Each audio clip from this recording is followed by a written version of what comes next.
नमस्कार छात्रों, शिक्षकों एवं दर्शकों। उम्मीद करता हूं आप सभी स्वस्थ हैं, सुरक्षित हैं। आप सभी की परीक्षा की तैयारियां बहुत अच्छी चल रही हैं। मैं आपका मित्र शुभम आप सभी का आपके अपने इस यूट्यूब चैनल सिन्हा क्लासेस के मैथ सीरीज के इस भाग में बहुत बहुत स्वागत करता हूं। साथियों, पिछले भाग में मैंने आपको बहुत गहराई से यह सिखाने का प्रयास किया था कि ट्रिगोनोमेट्री किसे कहते हैं, ट्रिग्नोमेट्रिक रेशियोज क्या होते हैं और क्लास 10 की बोर्ड परीक्षा में किस तरह के क्वेश्चंस ट्रिग्नोमेट्रिक रेशियोज से पूछे जा सकते हैं। आज उसी प्रक्रम में आगे बढ़ते हैं हम लोग और आज मैंने एनसीईआरटी बुक के एक्सरसाइज 8.1 को टारगेट किया है और मेरा प्रयास ये है कि इसके जो कुछ इंपॉर्टेंट क्वेश्चंस हैं मैं उन्हें सॉल्व कर आपको ये सिखा सकूं कि अगर आपके बोर्ड एग्जाम में ऐसे क्वेश्चन आते हैं तो आपको कैसे सॉल्व करने चाहिए। तो अगर आपने इस वीडियो को देखना शुरू कर दिया है तो आपसे यह उम्मीद करूंगा मैं कि आप वीडियो के अंत तक मेरे साथ बने रहेंगे ताकि आपको पूरी एक्सरसाइज और पूरे कॉन्सेप्ट की बहुत अच्छी जानकारी हो जाए। तो question number 2 is very important question of exercise 8.1 NCERT textbook. The question is in figure 8.13 find 10p minus cot r and this is figure 8.13.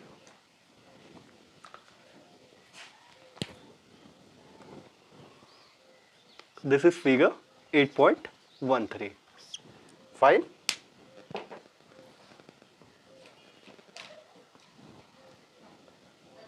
मैंने लास्ट वीडियो में आपको ये समझाया था कि 10p एंड cot r ये दोनों ट्रिग्नोमेट्रिक रेशियोज हैं और यहां पर बोला गया है कि 10p और cot r के डिफरेंस को बताइए। जरा सा याद करने का प्रयास करिए। मैंने आपसे कहा था कि जब भी ट्रिग्नोमेट्रिक रेशियोज से सवाल पूछे जाए सबसे पहले आप ये देखिएगा कि आपके पास जो ट्रायंगल है उसकी कौन सी साइड मिसिंग है। तो यहां पर हम लोग देख रहे हैं कि QR साइड मिसिंग है।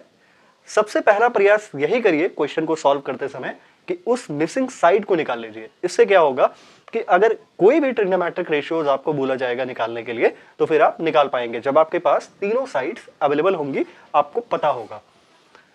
लास्ट क्लास में इस वीडियो से ठीक पहले वाले वीडियो में मैंने आपको साइड एडजेसेंट और साइड ऑपोजिट के बारे में बताया था। मैं चाहता था कि आप थोड़ी सी महारत हासिल कर लें उस पर।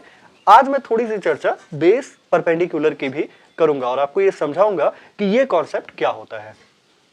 शुरुआत यहीं से करते हैं। देखिए, ये एक राइट एंगल ट्रायंगल है और इस राइट एंगल ट्रायंगल में एंगल क्यू राइट एंगल है, यानी ये 90 डिग्री का एंगल है।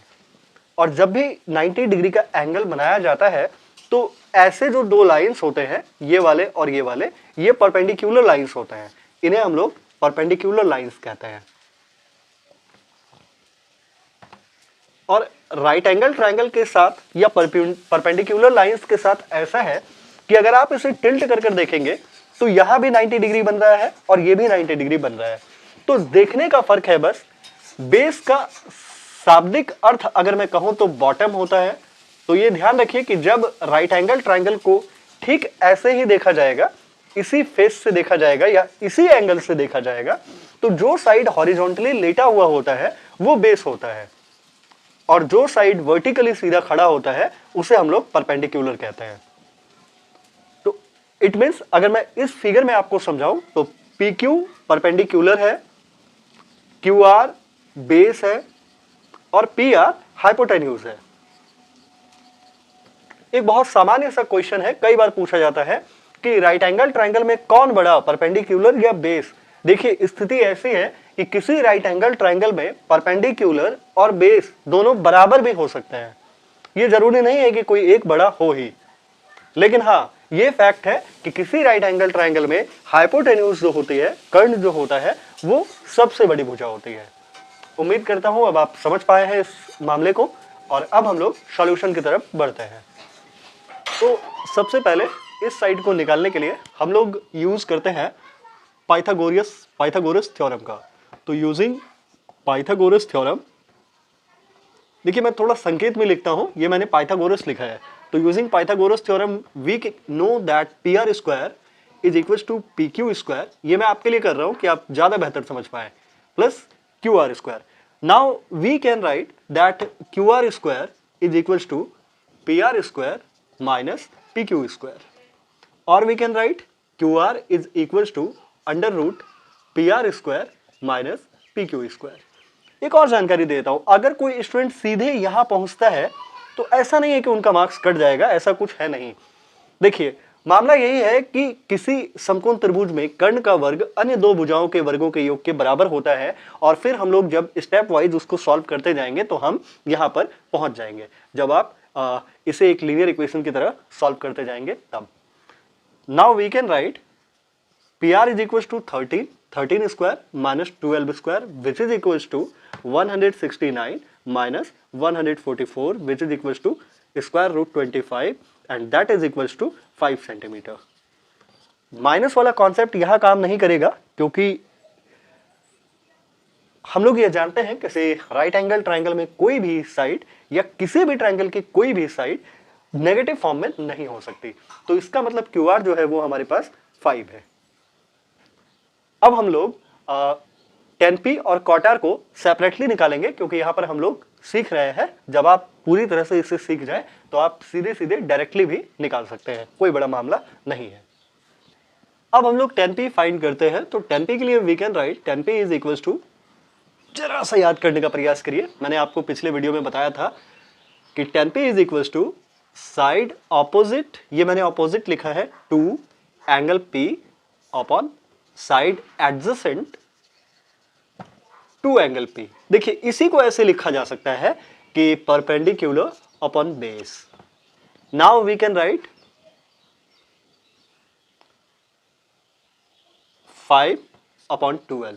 देखिए, यहां पे मैंने परपेंडिकुलर इसे इसलिए माना है कि यहां tan P बोला गया था, और tan P का मतलब ये हुआ कि टेंजेंट ऑफ एंगल P, यानी देखने का जो इस ट्रायंगल को जो हम लोग देख रहे हैं वो एंगल P से देख रहे हैं। तो जब ऐसा होगा तो हम लोग इसे इस फिगर को टिल्ट कर देंगे और ये फिगर ऐसा दिखेगा।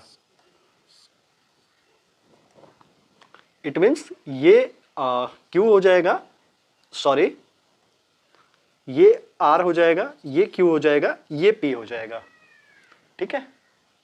तो ये ट्रायंगल ऐसा दिखने लगेगा, इस तरह का दिखने लगेगा, और फिर क्या होगा कि ये RQ जो होगा वो परपेंडिकुलर हो जाएगा और QP जो होगा वो बेस हो जाएगा, और इसलिए हम लोग सीधा ऐसे लिखते हैं। इसलिए मैं आपको कह रहा हूं कि अगर आपके ध्यान में यह रेशियो है, ये रेशियो है, तो फिर इसका कोई महत्व नहीं है। सीधा हम लोग लिखेंगे side opposite to angle P and side adjacent to angle P। तो एंगल P के ऑपोजिट QR है, तो QR upon side adjacent to angle P, यानी एंगल P को बनाने के लिए जो साइड है, तो we can write QR upon PQ which is equal to 5 upon 12। अब हम लोग cot R फाइंड करेंगे, तो cot R is equal to, जरा सा मेहनत कर लीजिए यहां पर, 1 upon tan R। 1 upon tan R का मतलब क्या हुआ, फिर वही हो गया। देखिए, side opposite to angle R, तो side opposite to angle R PQ, and side adjacent to angle R यानी QR, और जब आप इसको रिवर्स करेंगे तो ये दिखेगा QR upon PQ, again which is equal to QR is equal to 5 and PQ is equal to 12। अब जरा गौर से देखिए कि यहां पे भी tan P 5 अपॉन 12 और यहां पर cot R 5 अपॉन 12, और हमें इन दोनों का डिफरेंस ही निकालना है। Now we can write tan P minus cot R which is equal to 5 upon 12 minus 5 upon 12। अब यहां बहुत ज्यादा कुछ करने की जरूरत रह नहीं गई। 5 अपॉन 12 में से जब हम लोग 5 अपॉन 12 को लेस करेंगे, घटाएंगे, तो रिजल्ट 0 होगा। It means the answer of this question is 0। उम्मीद करता हूं कि आप इस भाग से एक्सरसाइज 8.1 के सारे क्वेश्चंस को सॉल्व कर पाएंगे। फिर भी अगर आपको कोई डाउट हो तो आप कमेंट सेक्शन में कमेंट कर सकते हैं। सिन्हा क्लासेज मैथ सीरीज के एक अगले भाग में आपसे फिर जुड़ूंगा, बहुत जल्द जुड़ूंगा। स्वस्थ रहें, सुरक्षित रहें और अपनी तैयारियों में लगे रहें। सी यू सून। जय हिंद।